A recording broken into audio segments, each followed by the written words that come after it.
Very good morning to all of you students. तो last time मैंने आपको problems of ages के question करवाए थे। तो इस लेक्चर में हम थोड़ा रेशियो एंड प्रोपोर्शंस के बारे में जानेंगे कि रेशियो एंड प्रोपोर्शन होता क्या है। ठीक है, तो देखो सबसे पहले रेशियो और प्रोपोर्शन का मतलब क्या है। रेशियो का मतलब होता है जब हमारे पास दो नंबर दिए गए होते हैं, हम उन दो नंबर्स को डिवाइड करते हैं। ठीक है, ऐसे रेशियो को कैसे लिखा जाता है, ए इस जो ये दो डाट है इसको कहा जाता है एस टू। ठीक है, तो ए इस टू बी, और इसको हम ए बाई बी भी लिख सकते हैं। ठीक है, दिस इज़ रेशियो। ठीक है, अब इस रेशियो में क्या होता है कि अगर मैं ए इस टू बी में किसी भी नंबर को इधर ए सेम नंबर को दोनों साइड मल्टीप्लाई करूं तो रेशियो चेंज नहीं होती है। मैं सेम नंबर को दोनों साइड मल्टीप्लाई करूं तो रेशियो चेंज नहीं होगी। जैसे मैं क्या करता हूं, मैं टू से मल्टीप्लाई करता हूं ए को, इस टू इधर भी टू से मल्टीप्लाई करता हूं बी को, तब भी रेशियो क्या आएगी, टू ए इस टू टू बी। अगर मैं इसको डिवाइड करूँगा तो वो आ जाएगा two A upon two B, that is equal to A by B, और ए इज टू बी।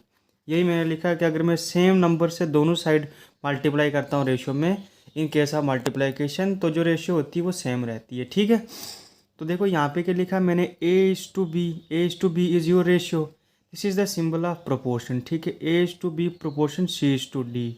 ठीक है, जिसमें ए और लास्ट के डी को हम क्या कहते हैं, एक्सट्रीम्स कहते हैं। बी और सी को हम क्या कहते हैं, मीन्स कहते हैं। ठीक है, ये आपने याद रखना है, ए और डी को हम एक्सट्रीम्स कहते हैं, बी और सी को हम मीन्स कहते हैं। ठीक है, अब इसी चीज़ को हम ऐसे भी लिख सकते हैं, ए इज टू बी को ए बाई बी, इसकी जगह पे is equal to C by D. ठीक है, तो इसमें हम एक और, आप मेरा ये बात याद रखना कि ये जो ए होता है इस पूरे केस में इस ए को फर्स्ट प्रोपोर्शनल कहा जाता है, बी को सेकंड प्रोपोर्शनल कहा जाता है, सी को थर्ड प्रोपोर्शनल कहा जाता है, और डी को फोर्थ प्रोपोर्शनल कहा जाता है। ठीक है, इसी चीज़ को हम ऐसे लिख सकते हैं, A by B equal to C by D. ठीक है, ए और डी एक साइड आ रहे हैं, ए और डी को हम एक साइड मल्टीप्लाई करते हैं और सी और बी को एक साइड मल्टीप्लाई करते हैं। ठीक है, इसलिए बी और सी जो होता है वो मीन्स होते हैं, ए और डी हमारे एक्सट्रीम्स होते हैं। ठीक है, this is all about ratio and proportion. ठीक है, उसके बाद क्या होता है कि हम रेशियो एंड प्रोपोर्शन में कंपोनेंडो एंड डिविडेंडो मेथड लगाते हैं। कंपोनेंडो एंड डिविडेंडो का मतलब क्या होता है, जैसे हमारे पास ए बाई बी दिया है equal to C by D दिया है। ठीक है, तो हम क्या करेंगे, ए में प्लस बी करेंगे, ए में हम क्या करेंगे, पहले ऊपर प्लस बी करेंगे, नीचे माइनस बी करेंगे। मतलब बी जो है हमारे पास ऊपर ऐड करेंगे, नीचे सब्ट्रैक्ट करेंगे। वैसे डी ऊपर क्या करेंगे, ऐड करेंगे, नीचे सब्ट्रैक्ट करेंगे। अगर इसी की जगह पे अगर आपके पास दूसरा नंबर होता है, जैसे होता है C by K equal to L by M, अगर ये आपके पास नंबर होता तो क्या करते आप, तो कुछ नहीं करते आप, इसका कंपोनेंट वन डिविडेंडो क्या होता है, C minus K upon C plus K upon C minus K equal to L plus M upon L minus M. This is all about componendo and dividendo method. ठीक है, अब मैं कुछ questions लेके आता हूँ आपके लिए। कुछ क्वेश्चंस मैंने लिखे हैं, वही क्वेश्चंस आप पेपर के लिए करना, तो आपका पेपर जो आपको आसानी से हो जाएगा। ठीक है, जैसे मैं कुछ क्वेश्चन लाया हूँ आपके लिए। जैसे देखो पहला क्वेश्चन क्या है, सिंपल क्वेश्चंस आते हैं इस रेशियो एंड प्रोपोर्शन में। इस क्वेश्चन में क्या बताया गया है, हमारे पास A is to B two by three दिया है, बी इज टू सी हमारे पास थ्री बाई फोर दिया है। हमको फाइंड आउट करना है, find A is to B is to C, ये रेशियो हमको फाइंड आउट करनी है। ठीक है, तो कैसे हम इस रेशियो को फाइंड आउट करेंगे, सबसे पहले हमारे पास ए इज टू बी जो है वो किसके बराबर दिया है, तो ए इज टू बी जो है वो हमारे पास किसके बराबर दिया है, टू इज टू थ्री। ठीक है, उसके बाद बी इज टू सी जो है वो किसके बराबर दिया है, बी इज टू सी दिया है हमारे पास थ्री इज टू फोर के बराबर। ठीक है, अब मुझे फाइंड आउट क्या करना है, A is to B is to C, मुझे निकालना है A is to B is to C, ये चीज़ मुझे फाइंड आउट करनी है। ठीक है, तो कैसे करूँगा मैं, इस ए की रेशियो को फाइंड आउट करने के लिए मैं क्या करूँगा, मैं ए मल्टीप्लाई बी करूँगा। क्या करूँगा, इस ए की रेशियो, ये मेरी ट्रिक है, इसको लर्न करना। इस ए को फाइंड आउट करने के लिए मैं क्या करूँगा, ए मल्टीप्लाई बी करूँगा, क्योंकि और क्लासेस में भी मेथड बताए गए होंगे, लेकिन वो बड़े लॉन्ग मेथड होते हैं, आप दोनों में से पहले कॉमन देखोगे, वैसे नहीं करना है। इस पहली रेशियो को फाइंड आउट करने के लिए आपने ए को बी से मल्टीप्लाई करना है, सेकंड रेशियो को फाइंड आउट करने के लिए आपने बी को बी से मल्टीप्लाई करना है। सेकंड रेशियो को फाइंड आउट करने के लिए आपको बी से बी को मल्टीप्लाई करना है। फर्स्ट रेशियो को फाइंड आउट करने के ए को बी से करना है, सेकंड रेशियो को फाइंड आउट करने के लिए बी को बी से करना है, और थर्ड रेशियो को फाइंड आउट करने के लिए बी को सी से मल्टीप्लाई करना है। क्या करना है आपने, बी से सी को मल्टीप्लाई करना है। तो देखो ए को बी से मल्टीप्लाई करूँगा तो क्या आएगा 2 × 3, मतलब पहले केस में क्या आएगा 2 × 3, क्या किया मैंने 2 को 3 से मल्टीप्लाई किया। सेकंड केस में क्या होगा 3 × 3, बी मल्टीप्लाई बी है ना, तो इधर क्या लिखूंगा मैं 3 × 3। सी वाले केस में क्या होगा बी इंटू सी है तो 3 × 4, तो क्या करूँगा 3 × 4, तो ये कितना आ जाएगा 6:9:12, मतलब रेशियो क्या आई 6, 9 और 12। अब मुझे पता है कि रेशियो को सिंपल फॉर्म में लिखा जाता है। अब रेशियो किसके बराबर आ गई, रेशियो आ गई मेरे पास 6, 9 और 12। जब इसको आप सॉल्व करोगे तीनों किसके टेबल में आते हैं 3 के टेबल में आते हैं, तो 3 2 ज़ार 6, 3 3 ज़ार 9 और 3 4 ज़ार 12। तो रेशियो क्या आ जाएगी आपके पास, जब इसको आप सिंपल करोगे तो ये आ जाएगी 2:3:4। ठीक है, समझ आई। मैंने क्या किया, मैंने सबसे पहले ऐसी रेशियो को फाइंड आउट करने के लिए ए को बी से मल्टीप्लाई किया, फिर बी को बी से मल्टीप्लाई किया, फिर बी को सी से मल्टीप्लाई किया। मतलब पहले मैंने ये मल्टीप्लाई किया, फिर मैंने ये मल्टीप्लाई किया, फिर मैंने ये मल्टीप्लाई किया। सबसे पहले ये मल्टीप्लाई करना आपने, फिर ये मल्टीप्लाई करना है, फिर ये मल्टीप्लाई करना है। तो आप A/B/C की रेशियो फाइंड, कोई भी 3 रेशियो पूछी गई हो उसको फाइंड आउट कर सकते हो। ठीक है, तो सेकंड क्वेश्चन क्या है, अब हमारे पास थोड़ी वीडियो लंबी बनेगी लेकिन पूरा रेशियो एंड प्रोपोर्शन में करवा के छोड़ दूंगा आपको। थोड़ा आप सिर्फ क्वेश्चन जो भी है मैं नए नए क्वेश्चन लेके आऊँगा, जिससे आपका जो माइंड है वो थोड़ा डिफरेंट जो क्वेश्चंस की अप्रोच होगी उसको कर पाएगा। ठीक है, सेकंड क्वेश्चन क्या है मेरे पास, if x/y = 3:4 and y/z = 8:9 we have to find x/z। ठीक है, सिंपल है, मैंने अभी बताया है x/y किसके बराबर है आपके पास 3:4 के बराबर है। ठीक है, y/z किसके बराबर है, वो आपके पास दिया है 8:9। तो क्या करना, सबसे पहले आप x/y/z फाइंड करोगे, तो ये कैसे निकलता है, इसके लिए आपको x × y करना पड़ता है, इसके लिए आपको y × y करना पड़ता है, और इसके लिए आपको y × z करना पड़ता है। ठीक है, तो x × y क्या आपके पास, x × y करोगे तो आपके पास 3 × 8 है। ठीक है, इधर क्या आएगा 4 × 8 आएगा। ठीक है, इधर क्या आएगा 4 × 9 आएगा। समझ रहे हो, x × y, y × y, y × z, यही मैंने लिखा है। 3 × 8 कितना होता है 24। ये सारी क्या है, ये रेशियोज है। ठीक है, तो 3 × 8 क्या होता है 24, 4 × 8 क्या होता है 32, 4 × 9 क्या होता है 36, सॉरी 39 नहीं 36। ठीक है, अब तीनों जो किसके टेबल में आ रहे हैं, तीनों हमारे पास 4 के टेबल में आ रहे हैं। तो इसको जब सिंपल फॉर्म में लिखोगे, मैं 24, 32 और 36 को क्या लिख सकता हूँ 6, 4 6 ज़ार 24, 4 8 ज़ार 32, 4 9 ज़ार 36। तो इसकी जो सिंपल फार्म आएगी, लास्ट में क्या करना है आपने, जो बड़ा नंबर होता है उसको सिंपल फार्म में लाना है, तो वही रेशियो होती है। तो ये आपकी रेशियो आ गई 6:8:9। ये रेशियो क्या आ गई आपके पास, ये आ गई आपके पास x/y/z की रेशियो किसके बराबर आई 6:8:9, ये आई है ना। अब मुझे फाइंड क्या करनी x/z, तो देखो x और z की रेशियो क्या है, तो x और z की रेशियो क्या है 6:9। तो 6:9 मतलब किसके टेबल में आ रहा है 3 के टेबल में, 3 2 ज़ार 6, 3 3 ज़ार 9। तो x/z की रेशियो क्या होगी 2:3। ये किसकी रेशियो होगी x/z की, यही मुझे निकालनी थी। ठीक है, समझ आ रही है। अब देखो एक और क्वेश्चन है, थर्ड क्वेश्चन है। अब इसमें क्या बताया गया है, इसमें आपके पास A/B दिया हुआ है, B/C दिया हुआ है, C/D दिया हुआ है। ठीक है, हमको फाइंड आउट करना A/B/C/D। ठीक है, ये चीज़ हमको फाइंड आउट करनी है। ठीक है, तो देखो कुछ मुश्किल नहीं है, मैं जो जैसे बता रहा हूँ आपने वैसे करना है। सबसे पहले A/B किसके बराबर दिया हुआ है 2:3। ठीक है, B/C किसके बराबर दिया हुआ है आपके पास 4:5। अब ये मैथमेटिक्स है, इसकी वीडियो तो लंबी बनेगी, मैं किसी दूसरे की तरह तो आपको बताऊंगा नहीं कि ये वीडियो जो आप 5 मिनट में कोई भी मैथमेटिक्स नहीं सिखा सकता या रीजनिंग नहीं सिखा सकता, क्योंकि इनकी वीडियोस लंबी बनती हैं। ठीक है, तो रेशो किसके बराबर दिया है A/B दिया है 2:3, B/C दिया है 4:5 एंड C/D दिया है 6:7। ठीक है, मुझे क्या फाइंड आउट करना है, मुझे फाइंड आउट करना है A/B/C/D। यहाँ पे मेरे को कितनी रेशियो बताई गई, 4 रेशियो को फाइंड आउट करना है। तो कुछ नहीं करना मैंने, मुझे जब A निकालना है, जब मुझे A निकालना है तो A निकालने के लिए मैं क्या करूँगा A × B × C। जब मुझे A निकालना है तो मैं मल्टीप्लाई करूँगा A × B × C। जब मुझे बी फाइंड आउट करना है तो मैं मल्टीप्लाई करूँगा बी मल्टीप्लाई सी। ये मैं आपको ट्रिक बता रहा हूँ। जब मेरे को बी निकालना है, जब 4 रेशियो फाइंड करनी होती है तो तब ये मेथड लगाना है आपने। जब मुझे ए फाइंड करना है तो ए मल्टीप्लाई सी। जब मुझे बी फाइंड करना है तो बी मल्टीप्लाई सी। जब मुझे सी फाइंड करना है, जब मुझे ये सी फाइंड करना है तो सी फाइंड आउट करने के लिए क्या करोगे आप, बी मल्टीप्लाई सी। ठीक है, मतलब फर्स्ट रेशियो को फाइंड आउट करने के लिए ए मल्टीप्लाई सी। सेकंड रेशियो को फाइंड आउट करने के लिए, मतलब फर्स्ट रेशियो को फाइंड आउट करने के लिए ये मल्टीप्लाई करना आपने पूरा। सेकंड रेशियो को फाइंड आउट करने के लिए ये मल्टीप्लाई करना आपने पूरा। थर्ड रेशियो को फाइंड आउट करने के लिए ये मल्टीप्लाई करना आपने पूरा। और फोर्थ रेशियो को फाइंड आउट करने के लिए ये मल्टीप्लाई करना पूरा। मतलब थर्ड के लिए बी मल्टीप्लाई सी और डी को फाइंड आउट करने के लिए आपने क्या करना है, B multiply D.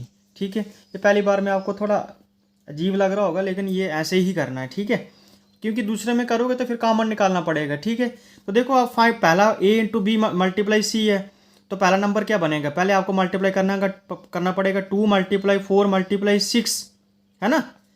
A multiply B multiply सी मतलब 2 मल्टीप्लाई 4 मल्टीप्लाई 6। सेकंड में 3 मल्टीप्लाई 4 मल्टीप्लाई 6, तो सेकंड में क्या करोगे 3 मल्टीप्लाई 4 मल्टीप्लाई 6। थर्ड में क्या करोगे 3 मल्टीप्लाई 5 मल्टीप्लाई 6, तो थर्ड में क्या लिखोगे 3 मल्टीप्लाई 5 मल्टीप्लाई 6। और फोर्थ में क्या करोगे 3 मल्टीप्लाई 5 मल्टीप्लाई 7। देखो ये आपको मुश्किल लग रहा होगा, लेकिन इससे मुश्किल आगे आपको दूसरा तरीका होगा, ये सबसे आसान तरीका है। ठीक है, पहली बार प्रैक्टिस कर लोगे 4-5 क्वेश्चन की हो जाएगा। 4 2 8 एंड 6 कितना जाएगा, ये 48। ठीक है, इसको मल्टीप्लाई करेंगे 3 इंटू 4 12, 12 मल्टीप्लाई 6 72। ठीक है, उसके बाद 3 इंटू 5 15, 5 6 30 और 3 कितना आ गया 90। ठीक है, और लास्ट वाला क्या आएगा 3 मल्टीप्लाई 5 मल्टीप्लाई 7, तो मल्टीप्लाई करेंगे 3 5 15, 15 इंटू 7, 15 इंटू 7 कितना होता है, कर लो मल्टीप्लाई। 15 इंटू 7 5 35 कैरी 3 7 1 7 3 10 105 कितना आ गया ये 105। ठीक है, अब आप देख सकते हो किसके टेबल में आते हैं सारे नंबर्स, 3 के टेबल में। तो ये आ जाएगा 16, ये आ जाएगा 2 6 4 12। ठीक है, ये आ जाएगा 30 और ये आ जाएगा 3 3 9 3 5 15 35। ठीक है, अब देखो ये फिर जो है किसके टेबल में आ रहे हैं, अभी किसी के टेबल में नहीं आते हैं, इसी इधर तक छोड़ दो इसको। ठीक है, तो ये क्या आ गई आपके पास रेशियो आ गई। ठीक है, 4 नंबर्स की रेशियो आ गई। ठीक है, कितने नंबर्स की रेशियो आ गई, 4 नंबर्स की। क्या ट्रिक यूज़ की, जब 4 रेशियो फाइंड आउट करनी होती है तो A multiply C, B multiply C, B multiply C and B multiply D to find out the ratio of to find out the four ratios. ठीक है, 4 रेशियोज़ के लिए ये है, 3 रेशियोज़ के लिए देखो X multiply Y multiply Z. ठीक है, तो ये कुछ क्वेश्चंस थे आपके पास रेशियो के ऊपर। ठीक है, अब कुछ और क्वेश्चन मैं लेके आया हूँ। ठीक है, जैसे कि आपके पास कुछ ऐसे क्वेश्चन आते हैं, थोड़ी वीडियो लंबी बन रही है लेकिन क्या करूँ, ये लंबी तो बनेगी फिर। देखो अब ऐसा क्वेश्चन भी आपको स्टॉक और वेटनरी में पूछा जा सकता है कि divide 600 in the ratio of 2:3। ठीक है, जब भी आपको कोई नंबर डिवाइड करना होता है रेशियो में, ठीक है, तो कैसे करना होता है, इन द रेशियो ऑफ 2:3 दिया है ना, तो फर्स्ट रेशियो क्या होगी आपके पास, अगर इधर से ऐसा क्वेश्चन आएगा तो फर्स्ट रेशियो 2:3 रेशियो है ना, तो फर्स्ट रेशियो को आपने क्या मानना है 2x, क्या मानोगे फर्स्ट रेशियो को 2x। ठीक है, सेकंड रेशियो किसके बराबर होगी, सेकंड रेशियो किसके बराबर होगी, सेकंड रेशियो होगी आपके पास 3x। ठीक है, तो इसकी जो टोटल वैल्यू होगी, जो इसकी हमारे पास टोटल वैल्यू होगी, ठीक है, जो इसके पास हमारी इसकी टोटल वैल्यू होगी वो किसके बराबर होगी, वो होगी 2x प्लस 3x। अब ये 2x प्लस 3x किसके बराबर है, ये जो 2x प्लस 3x है ये किसके बराबर है, ये हमारे पास 600 के बराबर है। ठीक है ना, क्योंकि 600 को ही तो 600 को ही तो डिवाइड कर रहे हैं हम इस रेशियो में। तो अगर फर्स्ट रेशियो 2x है तो सेकंड रेशियो 3x होगी, तो दोनों को ऐड करके 600 के बराबर आ जाएगा। अब इन दोनों की वैल्यू किसके बराबर आ जाएगी 5x इक्वल टू 600। ठीक है, इधर से जो x है वो किसके बराबर आ जाएगा मेरे पास, वो आ जाएगा मेरे पास 120 के बराबर, है ना। कर लो x, इधर 120 कैसे आ रहा, 5 को इधर लाया डिवाइड कर दिया, 5 1 ज़र 5 2 ज़र 10 120 आ गया। ठीक है, अब x इक्वल टू 120 है ना, इसको यहाँ पे डाल दो तो फर्स्ट रेशियो निकल जाएगी, सेकंड रेशियो निकल जाएगी, तो निकालो रेशियो। तो फर्स्ट रेशियो किसके बराबर आ जाएगी, जो फर्स्ट रेशियो होगी वो किसके बराबर आ जाएगी, फर्स्ट रेशियो आ जाएगी 2 मल्टीप्लाई x, तो x क्या है 2 मल्टीप्लाई 120 मतलब 240, ठीक है। सेकंड रेशियो किसके बराबर आ जाएगी, अब ये जो सेकंड रेशियो ये किसके बराबर आ जाएगी, ये आ जाएगी हमारे पास 3 मल्टीप्लाई 120 इक्वल टू 360। अब इस 360 को 240 को ऐड करोगे ना, अगर इनकी वैल्यू 600 के बराबर आएगी मतलब आपने रेशियो सही निकाल ली है। तो सही आती है 360 और 240 जो होता है वो 600 ही होता है, ठीक है। इस तरीके से आप निकाल सकते हो, ठीक है। सिंपल है, उतना मुश्किल नहीं है, ठीक है। अब देखो अगला क्वेश्चन क्या है, क्वेश्चन नंबर 5 में क्या बताया गया है, ठीक है। बताया गया है a/2 equal to b/3 equal to c/5। आपने a/b/c फाइंड आउट करना है, ठीक है। कैसे निकालोगे इसको, तो देखो सिंपल है, a/2 किसके बराबर है, b/3 किसके बराबर है, c/5 किसके बराबर मान लोगे इसको, x के बराबर, ठीक है। जैसे ही इसको x के बराबर मानोगे क्या करोगे, जैसे ही इसको x के बराबर मानोगे तो a/2 किसके बराबर आ जाएगा, x के बराबर। दिस इम्प्लाइज दैट, है ना, अगर ये इसके बराबर है, ये इसके बराबर है और ये इसके बराबर है तो ये इसके बराबर लिख सकता मैं, वही मैंने लिखा। तो a/2 इक्वल टू x मतलब a किसके बराबर हो जाएगा, 2x के बराबर। वैसे ही b/3 भी किसके बराबर है, x के बराबर, मतलब b किसके बराबर हो जाएगा, 3x, ठीक है। वैसे ही c/5 किसके बराबर है, c/5 किसके बराबर है, x के बराबर, मतलब c किसके बराबर हो जाएगा, 5/x, ठीक है। फाइंड क्या करना है मेरे को, a/b/c ये फाइंड करना है। तो a की जगह क्या लिखूंगा, 2x/3x/5x, ठीक है।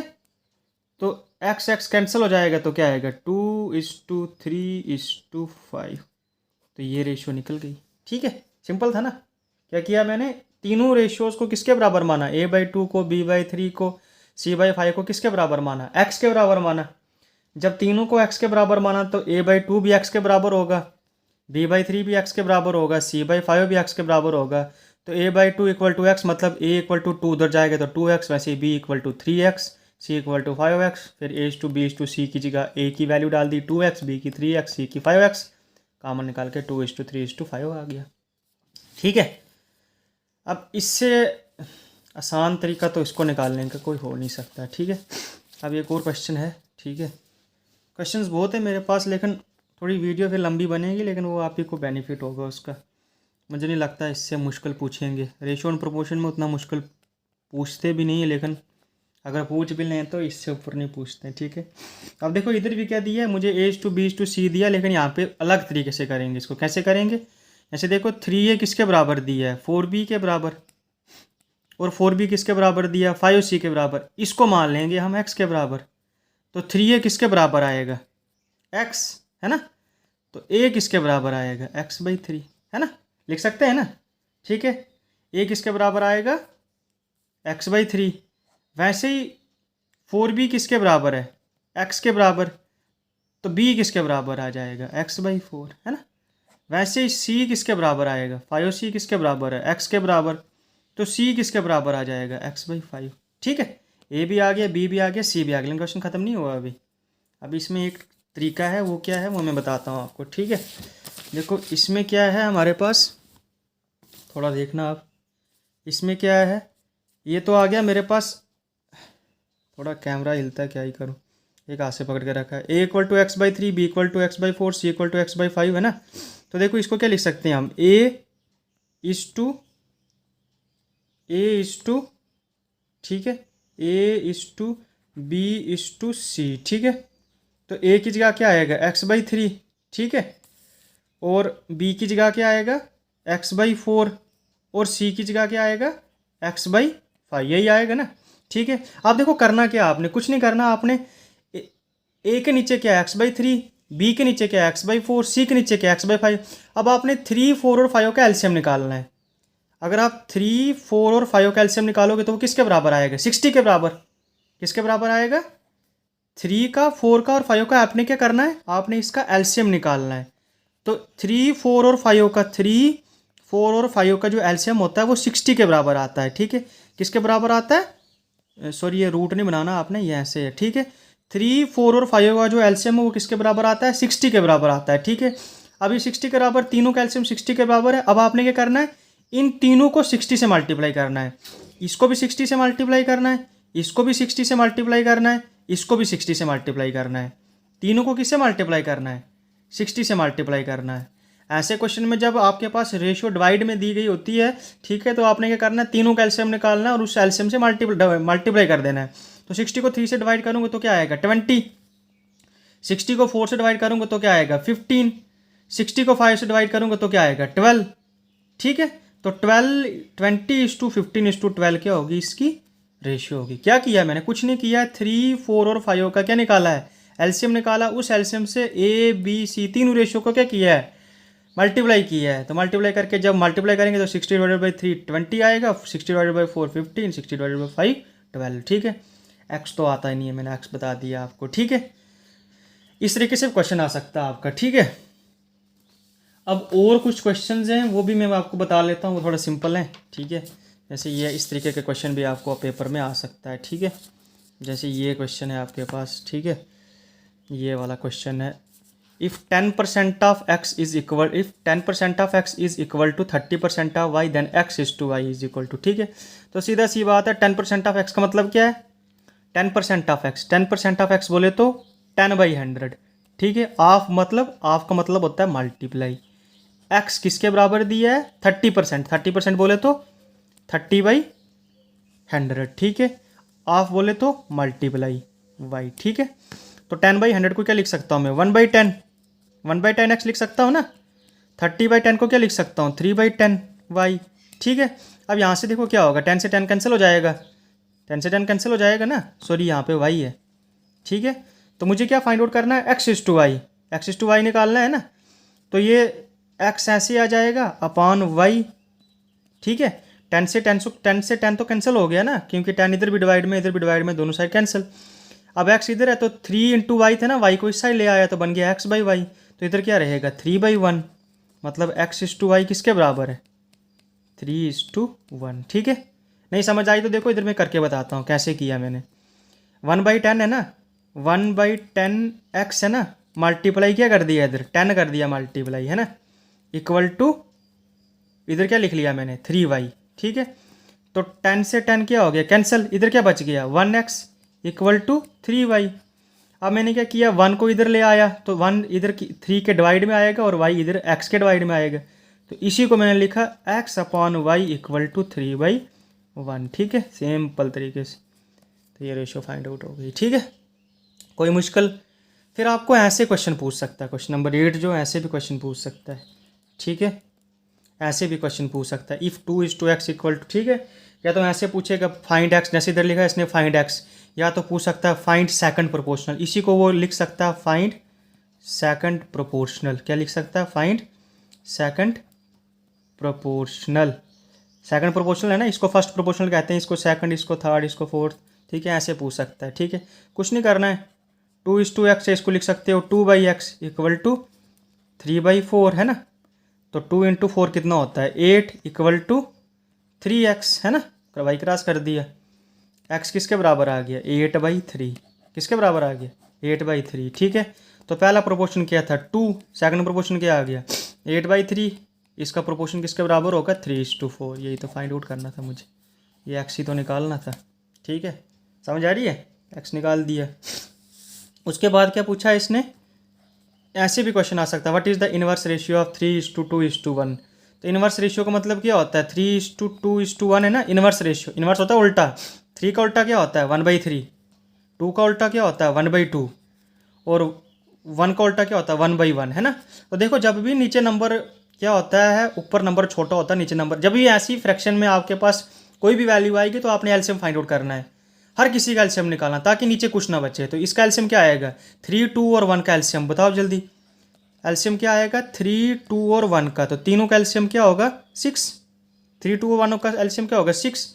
तो 1/3 को किससे मल्टीप्लाई करोगे? 6 से। इस 2 1/2 को किससे मल्टीप्लाई करोगे? 6 से। और 1/1 को भी किससे मल्टीप्लाई करोगे? 6 से। तो यह आ जाएगा 2:3:6। ये आपका इनवर्स रेशियो आ गई। ठीक है, अब इनवर्स रेशियो की तरह ही हमारे पास और भी 3 टाइप की रेशियोज होती हैं, वो पेपर में पूछी जाती हैं। ठीक है, वो कौन कौन सी रेशियो होती है हमारे पास? डुप्लीकेट रेशियो, ट्रिप्लीकेट रेशियो और सब डुप्लीकेट रेशियो। ठीक है, कभी कभी पेपर में पूछता है डुप्लीकेट, इनवर्स रेशियो की जगह पूछ सकता है आपको डुप्लीकेट रेशियो, ठीक है, डुप्लीकेट रेशियो। फिर आपको पूछ सकता है ट्रिप्लीकेट रेशियो, क्या पूछ सकता है, ट्रिप्लीकेट रेशियो, क्या पूछेगा, what is the triplicate ratio. या तो आपको पूछ सकता है सब डुप्लीकेट रेशियो, क्या पूछ सकता है, सब डुप्लीकेट रेशियो, ठीक है। अब आप घबराना नहीं, सब डुप्ली मैं समझाता हूँ। अगर पूछेगा डुप्लीकेट रेशियो, डुप्लीकेट रेशियो का मतलब क्या है, आपने तीनों का क्या करना है, स्क्वायर रखना है, 3:2 का स्क्वायर और 1 का स्क्वायर, तो रेशियो क्या हो जाएगी, 9:4:1, ये हो गया डुप्लीकेट रेशियो। ट्रिप्लीकेट क्या हो गया, इसका क्यूब, क्यूब लेना आपने, ठीक है, क्या लेना है, क्यूब। अगर बोल रहा है सब डुप्लीकेट, तो इन तीनों का क्या लेना है आपने, रूट लेना है, स्क्वायर रूट लेना है, क्या लेना है, स्क्वायर रूट लेना है, ठीक है। अगर टाइम लगा तो इसके ऊपर क्वेश्चंस करवाऊंगा, ठीक है। तो ये थोड़े जो आज के क्वेश्चंस थे आपके, ठीक है, ये इस तरीके से आपको पेपर में क्वेश्चंस पूछ सकते हैं रेशियो एंड प्रोपोर्शन के, ठीक है। ये इस तरीके से जो मैंने बताया सारे क्वेश्चन इसी मैक्सिमम इसी तरीके से क्वेश्चन पूछा जाता है, ठीक है। तो यार बड़ी मेहनत लगती है, क्योंकि मैं चाहता हूँ कि आज आसानी से मैं आपको क्वेश्चन जो है करवा पाऊँ, ठीक है, आपका टाइम बच पाए, ताकि आप रीजनिंग और मैथमेटिक्स जो है उसमें थोड़ा अच्छा स्कोर कर पाओ। और उतना मुश्किल तो पेपर आएगा ही नहीं, ठीक है। कुछ टॉपिक्स जो इजी हैं बिल्कुल, जैसे एलसीएम हो गया, रेशियो प्रोपोर्शन हो गया, एवरेजेस हो गया, प्रॉब्लम ऑफ एजेस हो गया, इतना हो सके कि मैथमेटिक्स और रीजनिंग में आप 30 अबोव क्वेश्चंस करके आओ, ताकि तुम्हारा मेरिट में नाम आ सके, ठीक है। इस तरीके से मैं ये आपको करवा रहा हूँ, ठीक है। इतना ही करो, इससे ज़्यादा अगर कहीं लगता है आपको कि नहीं इससे ज़्यादा अगर पूछेंगे तो कर लो, वहाँ से भी कर लो, बाकी जितना मैंने बताया वो कर लो। और चैनल को अगर आपको अच्छा लगता है कि नहीं समझ आ रही है, आपको चीज़ों की समझ आ रही है, तो चैनल को जो है सब्सक्राइब कर दो, ठीक है। और जो चीज़ आपको समझ आ रही है, जो चीज़ समझ नहीं आ रही है, आप कमेंट करो, किसी भी टाइम आप कमेंट कर सकते हो, ठीक है। आई विल बी आंसर, मैं आंसर दे दूंगा आपके किसी भी क्वेश्चन का। कोई भी आपको क्वेश्चन जो है नहीं आ रहा है, कुछ भी कहीं से भी मैथमेटिक्स और रीजनिंग में प्रॉब्लम आ रही है, फिर मैं आहिस्ता आहिस्ता आपकी जनरल नॉलेज पे जाऊँगा। पहले मैथमेटिक्स और रीजनिंग इंपॉर्टेंट है, क्योंकि वहीं से आपका मेरिट बनेगा, ठीक है। कहीं भी किसी भी क्वेश्चन में